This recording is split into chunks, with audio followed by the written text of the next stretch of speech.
is Saturday night, March 1st, 2025. And tonight, my childhood has officially died. And this is Matt's World Wrestling with Comics. I am your host, Matthew Barris, where here's my world, and you all just live in it. And also got me some cinnamon raisin bread and some milk.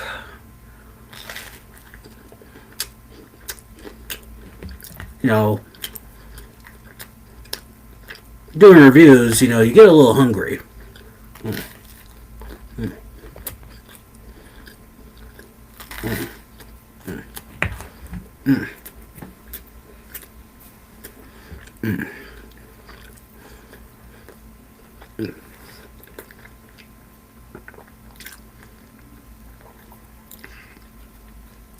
So, before we get into our review, first and foremost, I want to send a shout out to my friend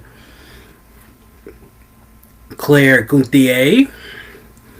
Yep, who I used to do the show Matt's World 2.0 with. Happy birthday, girl. Even though I already sent you a happy birthday. So, yep, of course, I told her, about what happened in the Elimination Chamber, John Cena winning. But I didn't tell her what happened afterwards, which I'm going to get into. And so, let's get into it. First, we had the Women's Elimination Chamber match. And starting out the match was Naomi and Liv Morgan. And right before they fought each other, we saw the return of Jade Cargill. And Jade was coming out to the chamber, and Liv looked like she shit her pants. And she was just going, oh, no, no, no, no.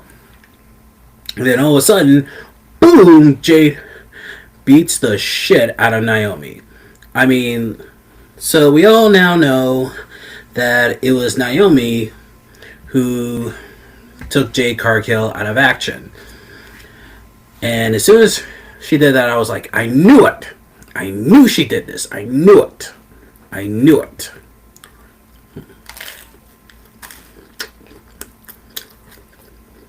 So yeah, that looks like the storyline that they're going with. Yep, so we could see Jade Cargill and Naomi at WrestleMania. And Bianca Belair, when she was in the chamber pod, she was like, stop, what are you doing? No, stop. And Naomi got eliminated. She got eliminated, and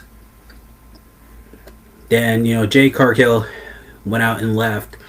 Everything in that part was good, except for the part where they should have had, security, try to stop her when she was approaching the chamber. They should have gotten the referees and security guards out there, to be stop, and see her fighting them off and stuff like that. So that's the only little minor complaint I have about that, but it is what it is.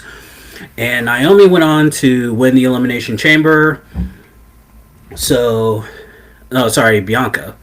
Belair went on to win the Elimination Chamber, and now Bianca will be heading to WrestleMania.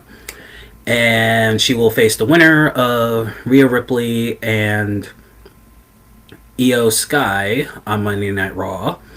And of course it's going to be Rhea Ripley, because that's a match people have wanted to see since those two joined the main roster. We've seen little bits, of hinting at it, and in real life those two are friends. They both went into NXT, so there's a story there. They both grew up in NXT together, and they are real life friends. So, like I said, there is a there's a real story there, and I love to see the two those ladies just go at each other. And these two have had great matches at WrestleMania, and I think this match between these two is just going to be excellent.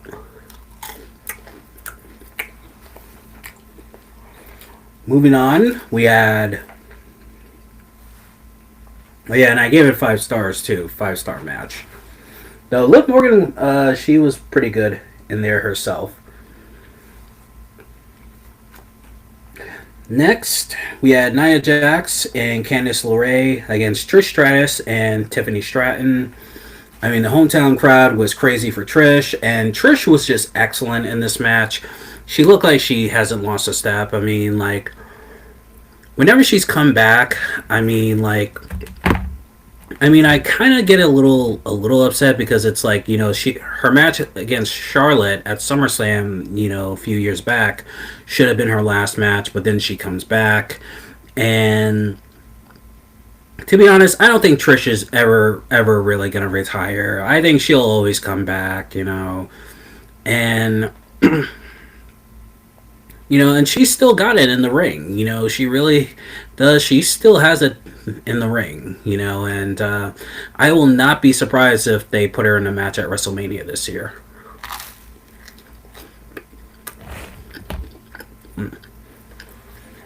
And the two of them won. They beat Nia and Candice. So now we can go on with Tiffany Stratton versus Charlotte Flair for the WWE Women's Championship. And I think that, I think Charlotte is going to win. I mean, I think Charlotte's going to win that, and they're going to build Tiffany back up, to win the belt, because Tiffany is now, a baby face. The fans love her. They do the Tiffy time and stuff. So, I mean, she won the title as a heel, and I mean, right now she's a babyface. So I think what they might want to do is put the belt on Charlotte, and maybe Tiffany could win Money in the Bank again, and then cash in on Charlotte and win the title. Now, a lot of people don't like the idea of Charlotte. Like she won the Royal Rumble. It's her first time back, and already she's in a title contention. But I mean, I understand their point of view, but also at the same time, it's like, well, I knew WWE was building towards Charlotte and Tiffany as soon as we heard that Charlotte was coming back. So, I mean, it is what it is. I personally have no problem with it. And, I mean, they did try to make Charlotte, a baby face, but of course they just have her go back as the heel. And she's much better as a heel. I mean, I like her as a babyface too, but I think she's much better as a heel. So, with that being said, Tiffany versus Charlotte at WrestleMania.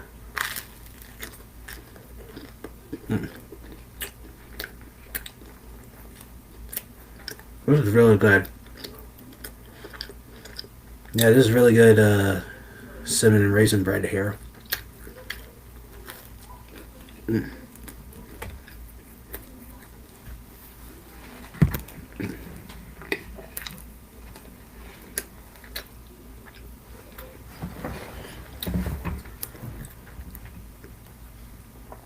And next, we had the unsanctioned match between Sami Zayn and Kevin Owens. Oh yeah, the tag match, by the way, 4 stars. I gave it 4 stars. It was a good match. Not a great match, but a good match. But the unsanctioned match, I mean, definitely 5 stars. These two were throwing everything at each other. I mean, everything but the kitchen sink. I mean, they used chairs, barbed wire chairs, tables. I mean, Sami Zayn put Kevin Owens through 2 tables. And actually, during the match, my mom told me that because she ordered groceries and the groceries were coming to the house, and I had to actually go downstairs and watch the rest of the match on the TV in my living room, because I couldn't miss that match. I mean, I miss the spot where Kevin drove Sammy through the table. The little uh, what's it called?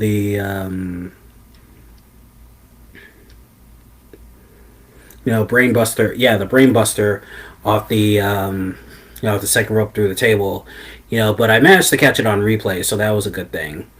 And then, and again, these two were just throwing everything they had at each other. Just everything at each other. And Michael Cole did a good job on commentary. Like, there are times when, like, Sammy was down and, like, he would still get up, and Michael Cole would be like, Sammy, just stay down, just stay down. And then when Sammy would get back on the offense and, put Kevin Owens through a chair, he's like, this is your friend, Sammy, enough. And then, of course, Kevin Owens, he comes back and just does everything to him, even power bombs him twice on the ring apron.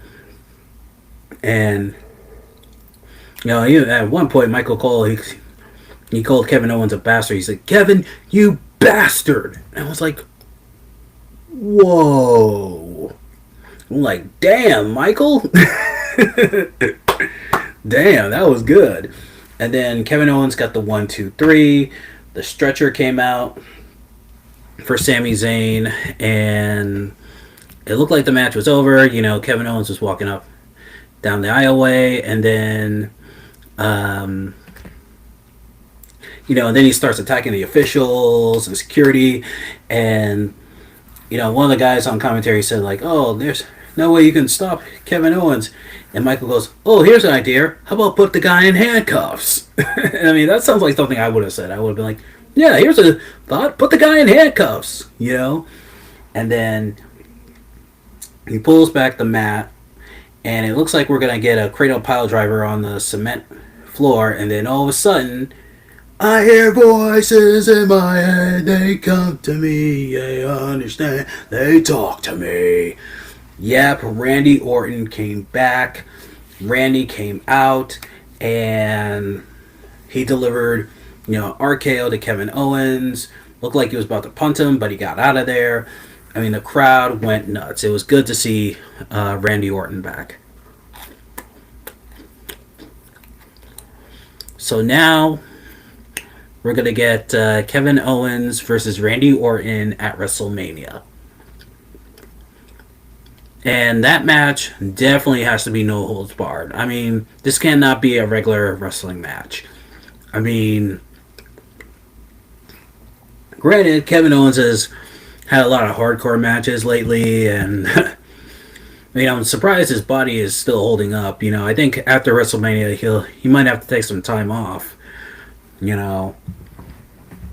Yeah, he'll definitely have to take some time off, after WrestleMania, because, I mean, he's gone through ladders, he's gone through tables and chairs with barbed wire on it. I mean, like, that guy's going to need a vacation after WrestleMania. But that match has to be no holds barred. It has to be a no holds barred match, last man standing, whatever.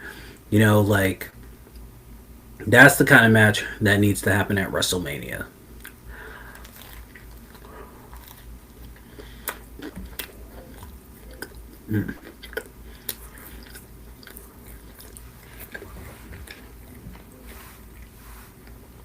And finally, we had the men's Elimination Chamber match, and that match was awesome. I mean, the last three, it came down to Seth Rollins, CM Punk, and John Cena. And, I mean, and also they even did Cena and Punk, they actually did the heart attack move, paying homage to the Heart Foundation. And of course, Cena pinned Seth Rollins. And then right before Rollins left, he gave a curb stop to Punk. And Cena choked out CM Punk, with the STFU. And, he was out. Yeah, he went out. And now Cena is going to WrestleMania. Now here's where it gets good. After that, we had Cody Rhodes come out, saying, can give him the congratulations, and it's gonna be him and Cena at WrestleMania. Then all of a sudden, the final boss. We hear the final boss's music. Well, first, Travis Scott came out, and then after Travis came out, came The Rock, and The Rock, gets in the ring, and he says, you know, you will embrace me as your brother. You'll give me your soul, and he has his arms open wide, telling him, come over here, embrace me, and whatnot, and then excuse me, and Cody gets on the mic and he says, I want it all, Rock. I really want it all. But he says, my soul, I can't give you my soul because I gave it to these fans and in this ring a long time ago. And then he said what got the biggest pop that night, and that is he told The Rock, go fuck yourself. I mean, it wasn't muted, not bleeped, the actual full word, F-U-C-K. And I was like, what? Oh, man. I mean, hearing that, it was awesome. But then it gets even better. Or worse if you're a longtime John Cena fan. Cena goes and hugs Cody, and Cena's looking at The Rock, and then The Rock gives him the signal. He does the... And then Cena gives him a low blow and just beats the ever-loving shit out of Cody. I mean, just beats him down. Even busts... I mean, he even hit him with his... with a gold Rolex watch, and then just busted him open. Hit him with the title belt, put the STFU on him. I mean, he just... busted him open, man. Just busted him up. And I was like, what? Really? So, I mean,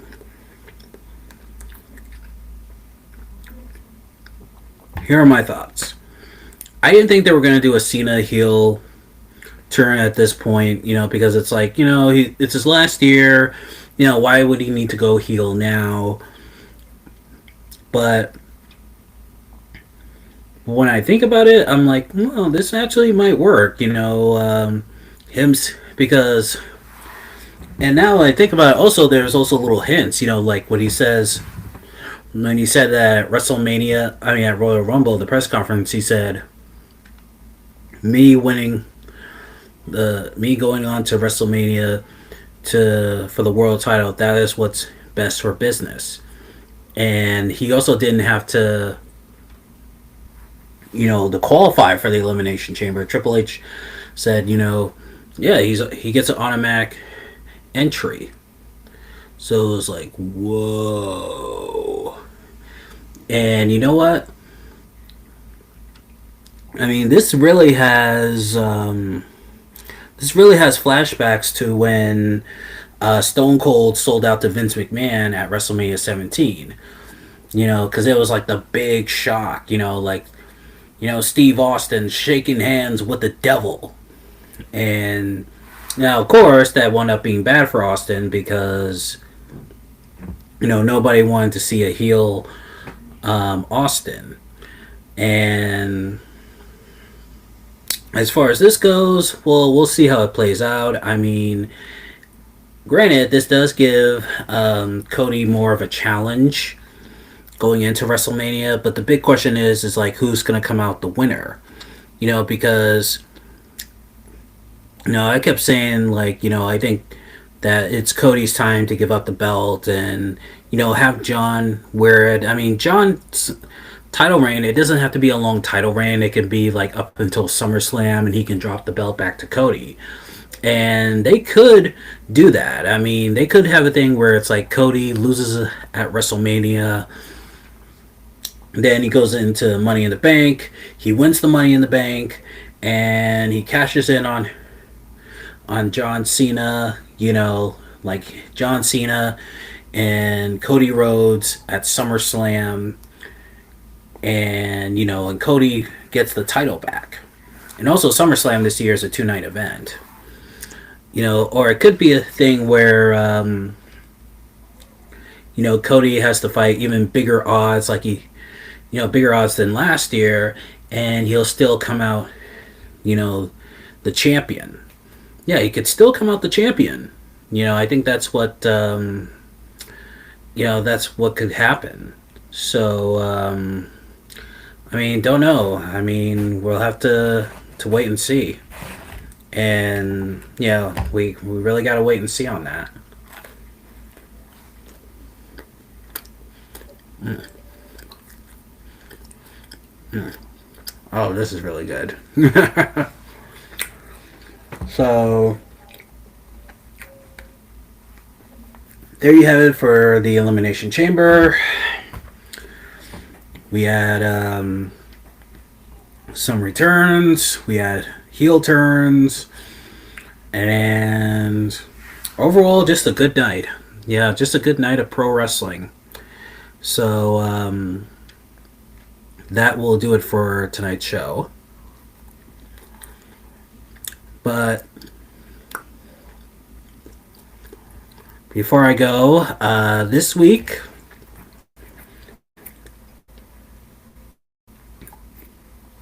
Monday, I will be doing, the live stream show on Monday. Yep, Monday shows will be live streamed. The Hot Topic Monday. Yeah, that happens every Monday after Raw. Then Tuesday, I have, well, for now, I'm giving Coliseum Classics a little bit of a rest between now and until after WrestleMania. So what I thought I'd do is, leading up to WrestleMania, I thought, for the next, for about the next month for about the next month, that we look at some classic WrestleMania matches.